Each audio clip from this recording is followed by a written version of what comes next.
This article comes to us from foxnews.com, where the headline is, "Today's atheists are bullies and are doing their best to intimidate us into silence." Yeah. Now, this article came out, this came out like in March. However, I caught it in one of my multiple Reddits that I follow all the time. I really wanted to dig into it, though. It came from a book called Inside the Atheist Mind, Unmasking the Religion of Those Who Say There Is No God. Which already, you're going to have a bad time, because you're trying to say that atheists have a religion. That's not going to work. That's never going to work. So the article starts off here on Fox News, where just understand that since it's coming from this biased news source, it's already going to be pretty biased towards us. So this one, let's see, what does it say here? There's no polite way to say it. Atheists today are the most arrogant, ignorant, and dangerous people on Earth. Yeah, we are. We're dangerous. And we're not ignorant. I mean, according to this guy, maybe we're ignorant and dangerous and arrogant. But he says here, we've all seen how these pompous prigs get offended by the slightest bit of religious imagery in public, and mortified if even a whisper of quote-unquote Merry Christmas escapes the lips of some well-meaning but naive department store clerk during the holiday season. Prigs? Prigs. Really? He called us prigs. Prigs? So, yeah. Rena, when was the last time you got offended by someone saying Merry Christmas to you? Ever? I mean... never. Because I'm atheist as fuck, but I still celebrate Christmas. You know? Yeah. Yeah. So and I'm probably like an enigma with this, because I actually grew up in a household that, like, when my mom left the Catholic Church, we kind of stopped celebrating Christmas. I didn't have a Christmas tree from when I was like 6 until I was an adult. And I remember one year we had a huge windstorm in Oregon, and my brother and I went outside, grabbed up broken branches, and used twine to tie them together to make a Christmas tree. But we didn't have, like, at this point, we weren't going to church. We didn't like celebrate God or anything. And I still wanted Christmas, because you want Christmas, because it's America. You want Christmas. I'm sorry, it's an older. Christmas is awesome. Okay, it's an older holiday than America. It's an older holiday than Christianity. I think this holiday matters. That's all I'm saying. Yeah. No. I'm sorry, but all holidays matter. Oh my God. Oh man. All right. So to cite Arbor Day. Do you celebrate Arbor Day? Yeah, I do. Planting trees is great. Like, seriously, I celebrate Arbor Day like fuck. Yeah. Arbor Day like fuck. Arbor Day like fuck. Hashtag Arbor Day like trees. fuck. There's a t-shirt right there. So there you go. This says in the article here, to cite a few recent examples, last December, the group American Atheists launched its annual billboard campaign with the slogan, "Just skip church. It's all fake news." And in February, the American Humanist Association became furious when President Trump had the gall to mention Christianity and Jesus Christ without also mentioning atheists at the National Prayer Breakfast, which most atheists are like, why the fuck do you need a National Prayer Breakfast? Why the fuck do you need a National Prayer Breakfast in the first place? Yeah. And like I said, this is from March. So he said, and just this month, the Freedom from Religion Foundation raised holy hell. God damn it. Because the Reverend Billy Graham was laid out in state in the Capitol Rotunda before his burial. And they had every right to. God damn it, because was bullshit. Billy Graham does not need to be fucking laid out in state. God, there's no reason for that man. There. So it says here in the article, yes, these atheists are loud, nasty, unapologetic, and in your face. You know, pretty much everything you hear from the unapologetic, God damn it. Because but we have to be. While their arrogance is annoying, it's nothing compared to their ignorance. Oh, I see what you did there. Atheists. Wait, our ignorance? Yeah, this guy is trying to steel man us, and it's not quite working here. Okay, working on it. I'm working on a research essay just for funsies, where I claim that the right co-ops language of the left in order to reframe the conversation. And this is a perfect example of where they're co-opting the language of people who value science and evidence and everything. Where they're ignorant, and we're the ones over here going, "No, you're ignorant," and they're going, "No, you." No, and this is what the kind of guy brings up in this paragraph here. He's like, atheists believe that the vast majority of human beings from all periods of time and places on Earth have been wrong about the most important to them. And he says, he basically admits that the vast majority as being either moronic or profoundly naive. And what they don't seem to know or admit is that the greatest contributions to civilization have been made, not by atheists, but by believers. And he goes on a laundry list here. Aristotle, Francis Bacon, Leonardo da Vinci, Isaac Newton, all of them believed in God.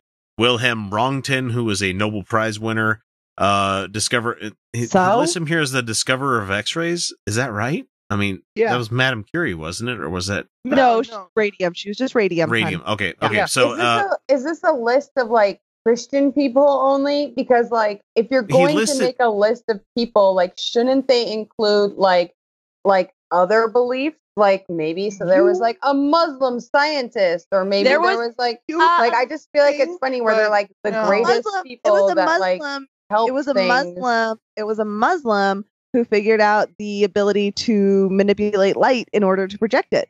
You know, the first photograph. So like that's weird that that when they choose to like give examples of like, I don't know, like religious greatness and blah, blah, blah, that like they only list people that are Christian, because I'm pretty sure if you were going to do a breakdown of the world, like Christianity is not leading, like is not the leading religion in the world.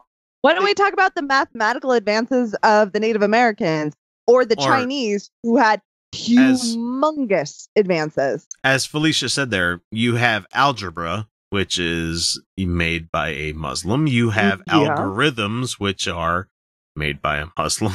You have lots of things besides Christians here. And it's funny that he brought up Aristotle as well. It's who was not a Christian. Not a Christian, which is interesting. And of course, this comes from Fox News, so they're not going to have anybody doing any kind of research on this whole thing. Of course not. And he says, also, just because, I mean, we'll say it on the show all the time. Just because you believe in God does not make you stupid. We've said it a bunch. That doesn't mean anything. Like, we're not going to deny anybody the fact that they can believe whatever the fuck they want to believe. No. You can. You're just have good reason. Dr. Oz, you are free to be wrong. You are free to be wrong all you want. So much, and yet he's a celebrated heart surgeon. So interesting. So he says here. By the way, Dr. He says wrong. Doesn't matter. He can still go in and do heart stuff. Anyway, this author goes into like a whole bunch of stuff, how science was actually created by Christians, and even the Big Bang itself, which atheists mistakenly think bolsters their argument against God, was proposed by I don't know what, F.R. Fryer, maybe F.R. period Fryer, Catholic. George Lemaitre, a Belgian astronomer and Roman Catholic priest. And the father of genetics, which provides the basis of the theory of evolution, was Gregor Mendel, which we already know, an Augustinian monk. Actually, no. Not evolution. No. Just genetics. Genetics, yes. Right. Just genetics. Well, he says father of genetics, which provides the basis for the whole theory of evolution. Which is religious sleight of hand. You know, they're trying to do close-up magic here. So. He says, yes, the new atheists have an ignorance of history bordering on madness. But are they really dangerous too? He says, yes, you bet they are. The truth is, the atheist position is incapable of supporting any coherent system of morality other than ruthless social Darwinism. That is why it has caused more deaths, murders, and bloodshed than any other belief system in the history of the world. I really find that wrong there. This guy is so wrong. One, is atheism actually a belief system? Because I'm pretty sure like the definition is like like a lack of belief. So, You know, I think this might be the first book that we should look into as a like Utah Outcast reads kind of thing, is where it's from Anthony DeStefano, where it's Inside the Atheist Mind is what we're talking about here. Yes. Although, except Utah Outcast read, it should be Utah Outcast throws this book against the wall after reading the first chapter. And I'm like, I've got like notes in the margins. I'm like, no, let me tell you all about this fucking shit. Like, I will lose my mind, and it'll be great. We can like document it. It'll be fun for everyone watching. But also, dude, I talk all the time on this show about morality and ethics, and I like one of my hobbies is like philosophical ethics and why the fuck do we do things that are quote unquote good or bad? Since none of it matters anyway. Right. But and at its core, it's not hard. Well, I mean, I'm all about that. Don't be a dick. Yeah. Yeah, that's my moral code right there. Yeah. I don't want to deal with a world of dicks. I'm already living in a world of dicks. They're just like shoving themselves in my face all the time.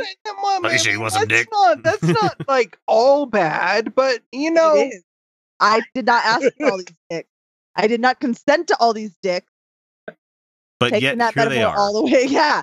And now I've got all these dicks, and I just got to deal with it. So let us know, everybody, if you want us to actually start digging into the Inside the Atheist Mind, unmasking the religion of those who say that there is no God. Because we will. We totally fucking will. We will go into that book. If you really hate us, go ahead. Go ahead and make us buy this book and read it. Mm-hmm. It reminds me of a local podcaster that Felicia knows about that was yelling at me recently at the farmer's market to my face, telling me over and over that I was a religion and I was a part of a religion, over and over screaming at me. Because of Sunday Assembly, by the way, guys. Because what? So put him on blast. We don't care. I can't put him on blast because I represent a nonprofit. But Felicia can. But let's just say that I was speaking to him about coming on his show as an interviewer. Like, he was going to interview me for Sunday Assembly. And then he said to me, I don't let churches come on my show and have a platform. And I said, cool, I'm not a church. And he said, well, you meet on Sunday, therefore you're a church. And I said, no, that means nothing. I said, we meet on Sunday because most people have that day off, and we only meet on one Sunday a month. And, you know, you're like, we have no doctrine, we have no deity, we have no book that we try to teach from. We have no belief system that we try to teach anyone. Like, we're not a church. We don't have a religion. That's our whole, that's actually our whole thing, is that we are a non-religious group. Right. And he literally screamed at me, you are a religion, and threw my business card back in my face. And I'm like, all right, I don't think he's understanding this. And this was someone here in Utah that is trying to have a podcast that is representing Salt Lake City. And check out my Instagram, Felicia Stormborn. I'm using his hashtag. Yes. So it's very frustrating, very annoying, and I was very disappointed. But he talked down to me as if I was just a stupid little woman who doesn't know anything, and I am a religion. So apparently, I'm a religion. Well, which is really interesting. I'm not participating in a religion, and I love Sunday Assembly. I can't speak for Rena or Felicia. I can speak for myself and maybe Kyle a little bit, because both of us are members of the Satanic Temple. And we have which is a religion, and we have very what is the word here? Closely held religious beliefs that we have, where, you know, the 7 tenets of Satanism, where they're excellent, by the way. They're great. They're really great tenets there. So fuck you for people that are trying to like, oh, you have a religion. It's a religion. How dare you have a religion? Like, people are allowed to have religion, people. You know, it's something that you can have. I've talked a bit about Zen Buddhism, which is a type of Buddhism that doesn't have a lot of the baggage of other levels of Buddhism, which is a religion, non-deistic. Just like Satanic Temple is like, it's a non-theistic religion. Yeah. There you go. And the that Zen Buddhism, philosophically for me, has a lot of things that I think jive with my mental health stuff, like the idea of non-attachment, but the Zen Buddhist non-attachment, not like Jedi non-attachment. You have to separate it. I have to separate it. And yeah, the Jedi non-attachment is bullshit. It's bullshit. That's why Anakin went to the dark side, people. Mm-hmm. You know, but like the non-attachment, like basically being like not holding on to emotions longer than they need to exist. Like that makes sense. Yeah. So like, let's say you have a really good day, right? You have a really good day, and then like 3 days later, you have a really bad day, and you go, "I just want to feel like I did that really good day." Yeah, we have a problem with being able to holding on to shit like that. Exactly. So the non-attachment principle is saying, in Zen Buddhism, is saying like, you know what? That was that day. This is this day. I don't need to be attached to that day. It still exists for me. It's still real. I still had that day. It is okay that I'm in this moment. Whereas like some other forms of Buddhism are like, you don't have any emotional attachments. Which You're not allowed to have emotion. Feels, reals, not feels, is what they're trying to say. Yeah, it's just utter bullshit. But yeah. So like Zen Buddhism, which does not have a deity. Satanic Temple doesn't have a deity. Just because it's a religion doesn't mean like it's inherently toxic. Sorry. Yeah. Oh, exactly. Atheists gonna hate that. Atheists like that. Yeah, we're gonna get some comments on that one. So I mean, I expected no less from reading a article from foxnews.com. But the thing is, please let us know if you want us to read Inside the Atheist Mind. Guess what? I can be an atheist and also be a Satanist at the same time. That doesn't mean I believe in a literal Satan. It just means that I adopt a lot of the beliefs that the left-hand path has to offer. Great stuff. So, exactly. So, let us know if you want us to read. And also, Sunday Assembly isn't a religion. Really, not a religion. Really we're totally not a religion. If we're a religion, we're doing a bad job because we have terrible no job. Actual, absolutely terrible job. You're not making enough money. You don't have enough. You don't even have a doctrine like the Satanic Temple or hell, even Zen Buddhism.